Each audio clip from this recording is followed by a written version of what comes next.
Tonight on Nation to Nation. Last week, MMF President David Chartrand said the Metis Nation of Ontario is using trickery to steal Metis identity. This week, the MNO responds to his attacks. And it all has to do with the historic Powley Supreme Court decision. It is, I think, quite hypocritical now to be turning around and denying the existence of Powley. And a Nova Scotia Liberal MP's private member's bill about environmental racism is about to get a second reading. Lenore Zan explains what it's all about. Is the disproportionate number of toxic waste sites, dumps, landfills, corporate polluters that are placed on or near communities that are racialized. Hello, I'm Todd Lamourant, and welcome to Nation. Her organization was accused of trickery and stealing Métis identity. Of course, we're referring to what Manitoba Métis Federation President David Chartrand said on Nation to Nation last week. He didn't split hairs on what he thinks of the Métis Nation of Ontario and the way it determines who is Métis. But did this division within the Métis National Council grow wider due to his comments? Here to answer that question and more is Margaret Froh, President of the Métis Nation of Ontario. Thank you for joining me on Nation to Nation, President Froh. I'm happy to be here, Todd. Thanks for inviting me. As I said in my opening, President Chartrand had a lot to say about the Métis Nation of Ontario last week. What did you think of what he had to say? Unfortunately, I thought it was very ill-informed. A lot of positions that we've heard before and misinformation that continues to be circulated about the Métis Nation of Ontario, as well as our government-to-government relationship that we've developed with our sister Métis governments, the Métis Nation of Alberta and Métis Nation Saskatchewan. So unfortunately, it was just more of the same of what we've been hearing from President Chartrand for the last couple of years now. It was disappointing.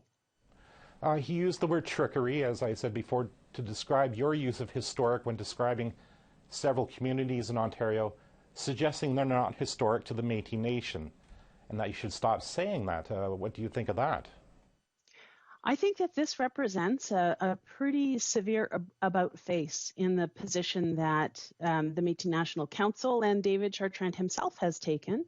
And in fact, just this morning, we issued a statement, an open letter to all members of the Métis National Council General Assembly, pointing out some of this about face, pointing out the 100% turnaround from going from celebrating and lauding MNO's victory in the Powley case, celebrating the Powleys, recognizing the Métis Nation of Ontario for our work to advance Métis rights and the Métis Nation, to turn around and now make the comments that he's making.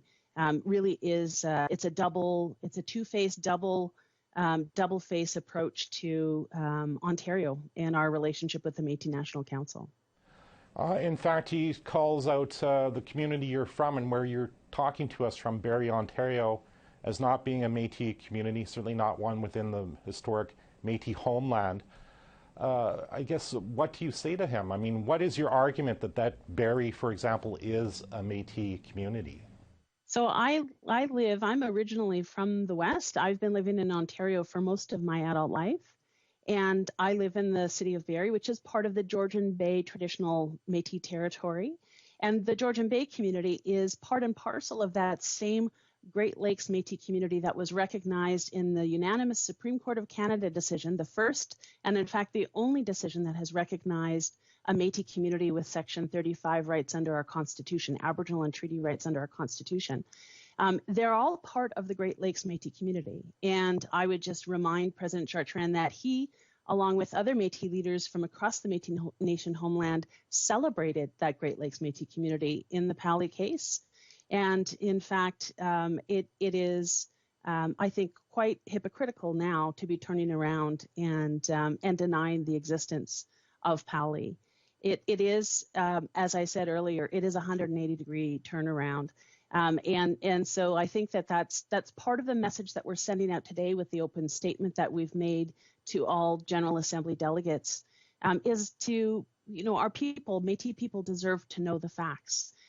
So I would put that back. One of the things that I did want to mention was the Métis National Council itself was intervener, and our current national president, Clement Chartrand, in fact, was legal counsel, co-counsel on the Powley case and made arguments that the Sault Ste. Marie Métis community is part of the Métis Nation. So those are the facts that we're putting on the table for Métis Nation citizens and our governments to look at, and I'm hoping that we'll be able to actually get to the Métis National Council, have a Board of Governors meeting. There hasn't been any for well over 2 years now, and an assembly, so we can have a fair, reasoned, respectful, transparent space to have this conversation among Métis Nation citizens and our governments. President Chartrand does seem to put the blame on you and the presidents of Alberta and Saskatchewan as to why there hasn't been a board meeting, one that could even have been virtual by this point. And again, factually, that's completely incorrect. In fact, we have been working very closely with the Métis Nation of Saskatchewan and the Métis Nation of Alberta leadership, and we have written many, many, many letters calling for a Board of Governors meeting, calling for a General Assembly.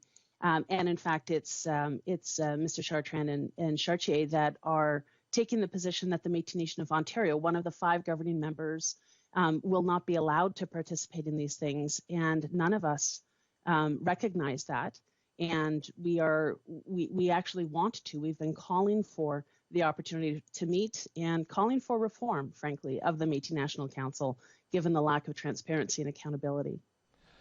Could the Métis National Council just meet without Ontario? The way it's structured, Saskatchewan and Alberta have, between just those 2 provinces, have enough votes, voting power to vote however they want. They form a majority. Could they not just vote the Métis Nation of Ontario to have the suspension lifted and to rejoin the Métis National Council?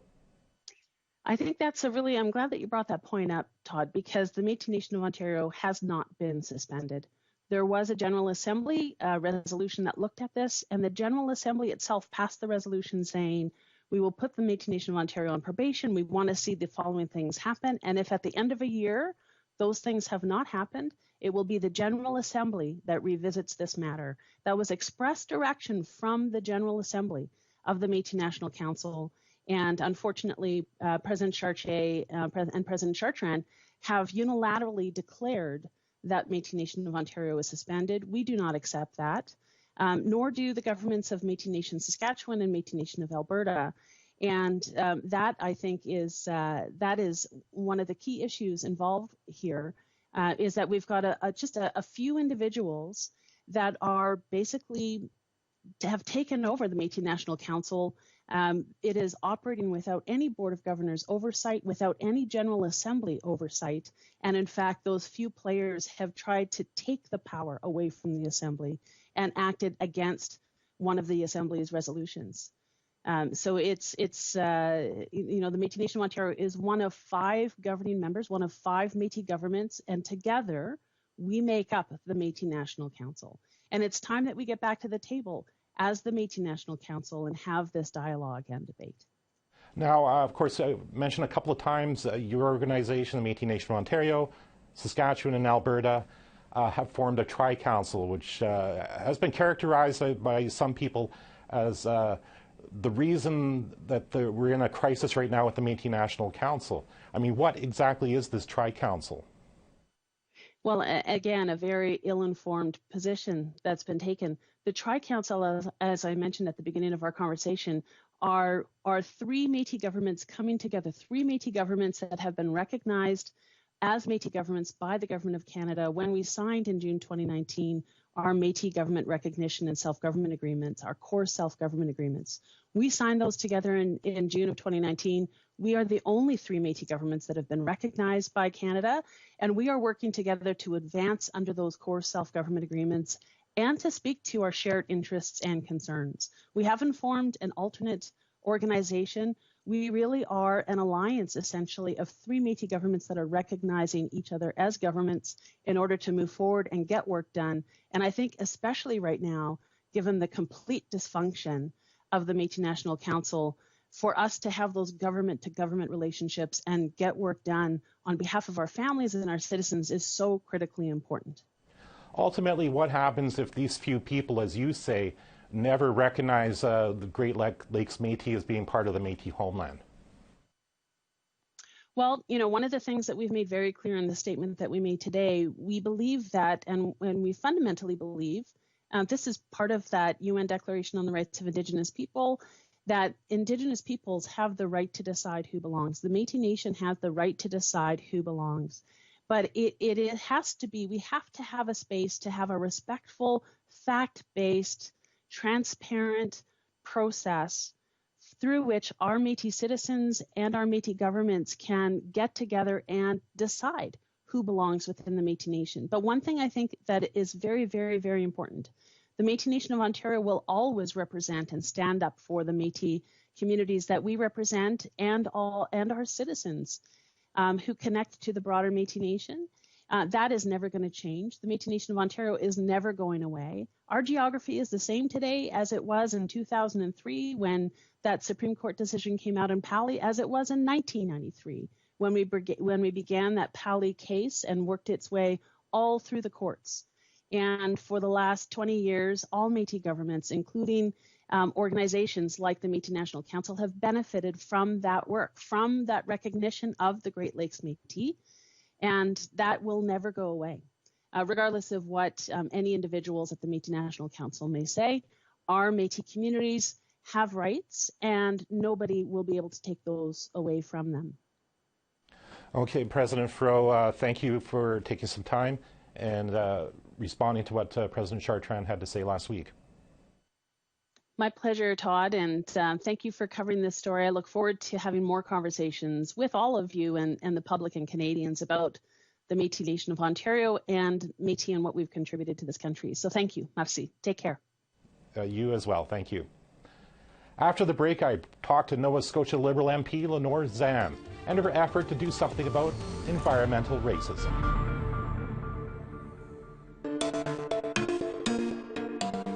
Welcome back. Currently, Lenore Zan is the Liberal Member of Parliament for Cumberland-Colchester in Nova Scotia. Before that, she spent a decade in provincial politics as an NDP MLA before changing parties to run as a Liberal. While there, Ms. Zan introduced a private member's bill to target environmental racism. Last February, she tabled a similar bill in the House of Commons called Bill C-230. It's about to get second reading next week. So to talk about that, I'm now joined by Lenore Zan. Welcome to Nation, Ms. Zan. Thank you so much. And it's a pleasure to come to you today from the unceded territory of the Mi'kmaq in Nova Scotia. Pleasure to be here. In a nutshell, what is environmental racism?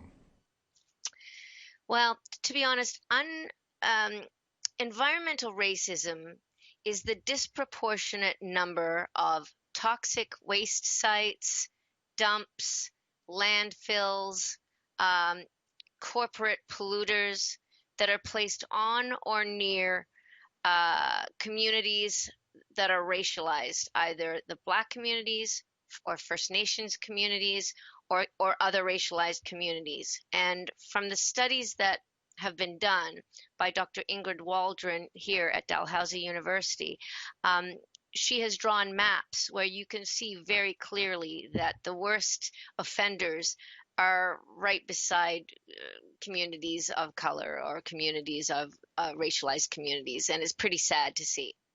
So what exactly is your bill going to do then?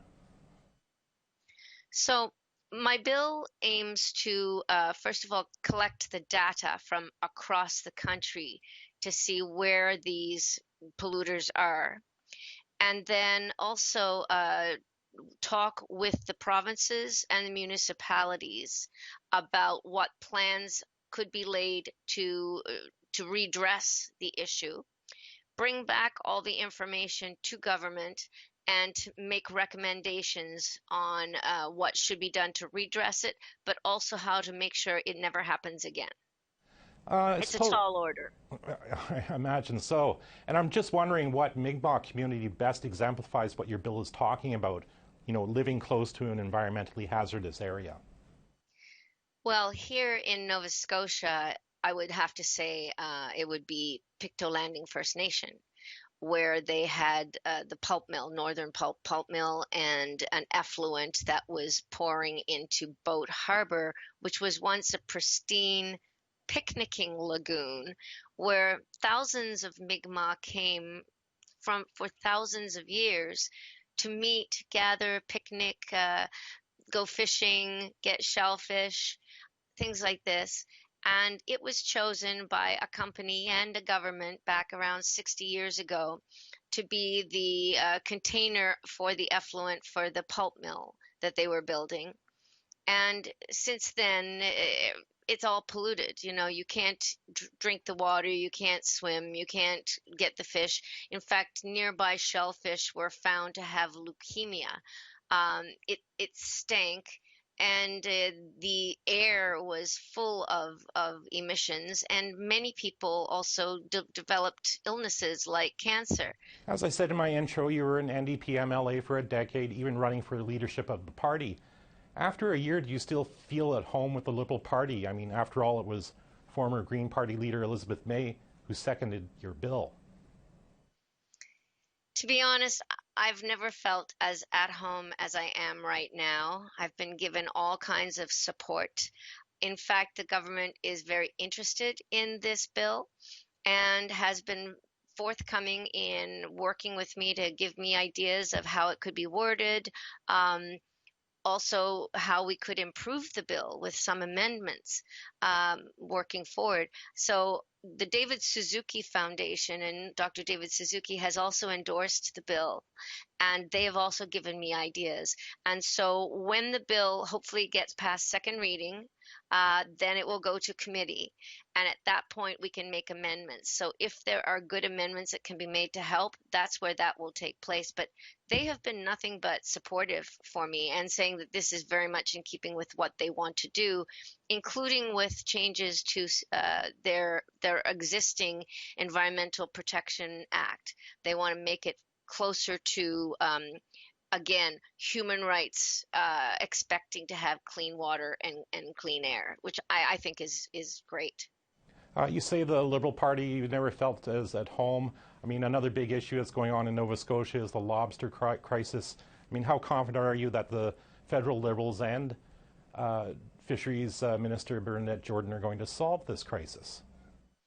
Well, I'll tell you, it's taking a long time, and from people that are on the outside looking at it, I'm sure they're saying, "Oh, when is this ever going to end?" But we've got to also remember it took, 20 years in the making before we got here to try and figure out what is a moderate livelihood. It seemed like it was musical chairs. Each government that came along sat in a seat where, oh, good, the music stopped, but I don't have to do anything. Well, this time around, we have to do something. This is the time where things have to be done. And it's not easy. You've got 13 different bands, and a number of them want different things.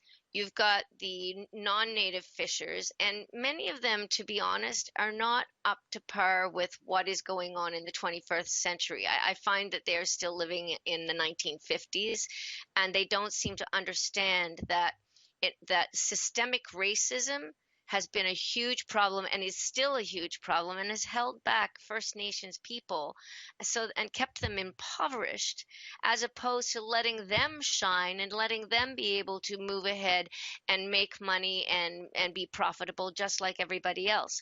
So, it's a real clash of the worlds of ideologies and money. And so I sure wouldn't want to be in Bernadette Jordan's shoes right now. She's been getting death threats. She's been treated very badly. And my heart goes out to her because it's just not easy. But the time has come, and our government will do it. We must do it. And we believe in upholding the treaties, and we believe in respect, mutual respect with our First Nations people. I'm also actually quite happy to see Chief Terry Paul has announced that they are now going to be big players in the commercial fishing scene with this the buying into Clearwater. So suddenly they are the people in town that some people are going to have to come to and say, "Oh, can I have a job, please, mister?" And, I think it's good that suddenly the tables are turned, and now now they will have an opportunity as well to be able to make money. And I believe that they will be very good about being sustainable and protecting the fish stocks and the lobster stocks for years to come, because that to me is what First Nations do. What I didn't mention in my intro is your long career as an actress and voice actor, most notably as the voice of Rogue for the 1990s X-Men the Animated Series. Has being a politician, though, tougher than your acting career? Way tougher. Way tougher. However, yeah, there they are in behind me. Oh wait, which way is it there? Rogue and Gambit. Now remember, Rogue, no scenes. No scenes, sugar. Just a little down-home charm. But I'll tell you, being an actor, the thing about it is you have to be able to go for long periods where you're not working, where we had no employment insurance.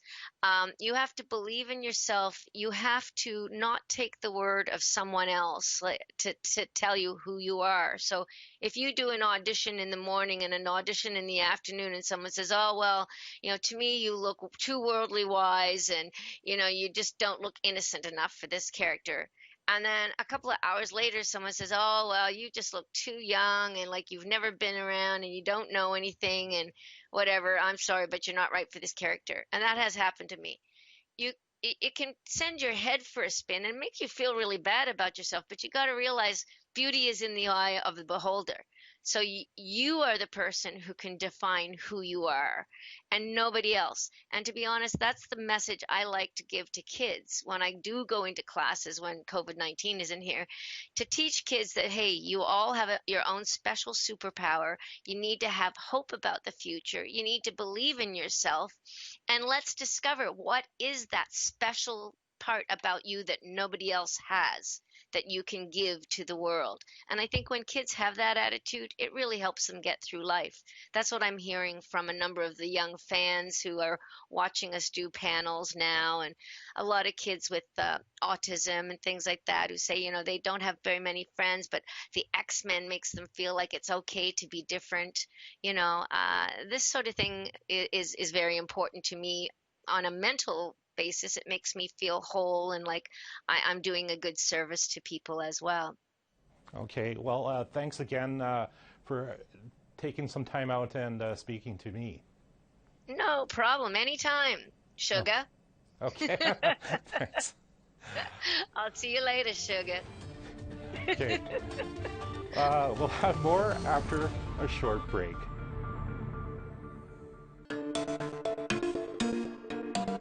Welcome back. That's our show for this week. But next week, Nation to Nation will focus on Kenora, Ontario, on how the child welfare system plays out on the streets in this small city near the Manitoba-Ontario border. It's all part of a special 2-week series on child welfare on APTN National News. And if you missed any part of tonight's show or any previous episode, you can check out our podcasts. Go to aptnnews.ca/podcast. I'm Todd Lamoran. Please keep safe, and thanks for watching.